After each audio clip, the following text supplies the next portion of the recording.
Hai, Assalamualaikum warahmatullahi taala wabarakatuh. Uh, uh, huh. Hari ini saya buat rakaman ni daripada dalam hutan kebun sebab baru saya selesai meracun rumput. Baik, untuk hari ini topik yang saya ingin perjelaskan sedikit adalah berkenaan dengan tip-tip bagaimana untuk nak mempercepatkan ataupun nak mempermudahkan penulisan proposal dari segi aspek technical. Okey, bukan dari segi aspek format ataupun prosedur-prosedur tertentu seperti mana yang telah ditetapkan oleh pihak universiti-universiti. Okey. Biasanya apabila kita mendaftar di mana-mana pusat pengajian untuk menyambung pengajian di peringkat PhD, kita akan dibekalkan satu buku panduan penulisan proposal ataupun panduan tesis. Okey. Jadi di dalam buku panduan tersebut tertera tentang bagaimana format ataupun prosedur-prosedur yang perlu dipatuhi oleh calon berkaitan teknik dan kaedah penulisan tesis yang betul ataupun proposal yang betul. Baik, saya tak nak menyentuh tentang bab tu, tetapi saya nak menyentuh sedikit tentang bagaimana kita nak merancang penulisan proposal dalam aspek teknikal supaya dia lebih cepat dan terus kepada format yang lebih sesuai untuk dipersembahkan kepada penyelia.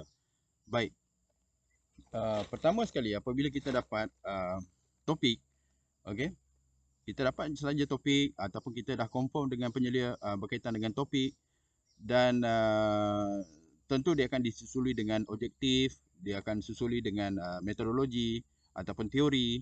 Okey. Jadi apa yang kita nak mula buat?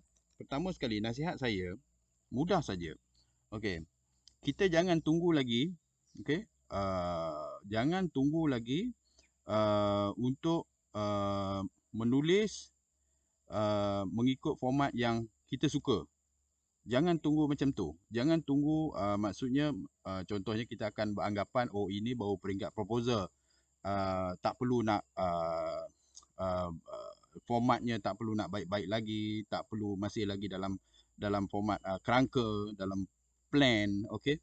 Jadi kita tulis tanpa mengambil kira format penulisan yang lebih cepat ataupun lebih betul. Okey. Nasihat saya, okey, ini daripada pengalaman peribadi juga. Okey. Kita setkan awal-awal, set terus margin page tu, okey, margin page seperti mana yang telah ditetapkan oleh buku panduan penulisan tesis. Okey. Kalau format marginnya kalau saiz A4 mesti atasnya 2.0 mm, okey. 4.0 mm, bawahnya 2.5 mm, tepinya kirinya kanannya 2.0 mm. Mengikut universiti-universiti tentu dia ada dia punya format khusus dia. Okey. Jadi kita terus buka PC ataupun laptop dan kita terus setkan kita punya page margin kita tu tepat terus dengan ukuran tersebut. Kalau dari segi spacing pula, terus ikut dia punya apa yang diperlukan dalam kita punya format yang betul dari segi penulisan tesis kita. Setkan terus. Kalau dia kata 2.0, okey, ataupun spacing, double spacing, okey, maka kita tetapkan terus double spacing. Walaupun pada ketika itu hanya dalam bentuk proposal ataupun dalam bentuk draft, okey. Tapi tak ada masalah sebab kita dah cuba membiasakan dengan format-format yang tesis yang disarankan oleh pihak universiti tersebut melalui buku panduan mereka. Jadi secara tak langsung kemahiran kita untuk membiasakan diri dengan format-format itu menyebabkan penulisan kita nanti ataupun penulisan kita tesis kita tu, kita tak perlu nak terlalu sekejap nak pindah masuk Word, sekejap nak edit lagi, sekejap nak set margin pula. Okey, jadi benda-benda yang based on technical yang macam tu, kalau boleh kita dah asingkan ataupun kita dah tak perlu pedulikan lagi. Jadi secara cepatnya adalah dengan set terus. Set terus mengikut buku panduan itu. Walaupun masih lagi di peringkat proposal ataupun masih lagi di peringkat draft, okey, teruskan saja dengan format-format yang betul. Format-format yang telah ditetapkan oleh pihak universiti. Ini menyebabkan kita terus saja. Tak perlu nak edit yang terlalu makan masa yang lama. Okey. Sebab daripada pengalaman saya, proses edit ni kadang-kadang dia makan masa lebih kurang 2 ke 8 bulan. Okey, dari segi marginnya, dari segi spacingnya, dari segi peletakan gambarnya, dari segi peletakan rajahnya. Okey, kemudian itu belum lagi edit kepada teks. Kalau edit kepada teks itu satu lagi. Dari segi bahasanya, dari segi tata bahasanya, dari segi gramatis tak gramatis ayat, dari segi tanda titiknya, tanda komanya. Okey, itu mungkin saya akan bercakap dalam video rakaman yang lain. Bagaimana kita nak meletakkan tanda koma yang betul. Okey, tanda koma yang betul ini pun satu benda juga yang bagi saya belajar sebab saya punya pengalaman saya bekerja dalam aspek teknikal. Jadi dah lama agak lama tertinggal dalam dunia penulisan. Jadi apabila saya menyambung pengajian, jadi saya terpaksa semak balik and then buat rujukan balik pada penyelia dan syukur alhamdulillah penyelia saya mungkin daripada orang yang betul-betul pakar dalam bidang bahasa.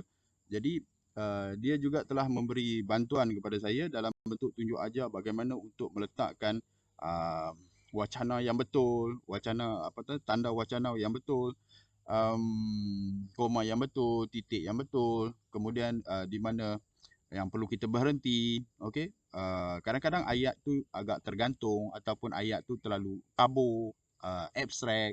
Jadi perkara-perkara macam tu pun dia akan makan masa. Okey, makan masa 5 ke 6 bulan ataupun 7 bulan, lebih kurang macam tu. Okey. Jadi nasihat saya lagi, jangan tunggu.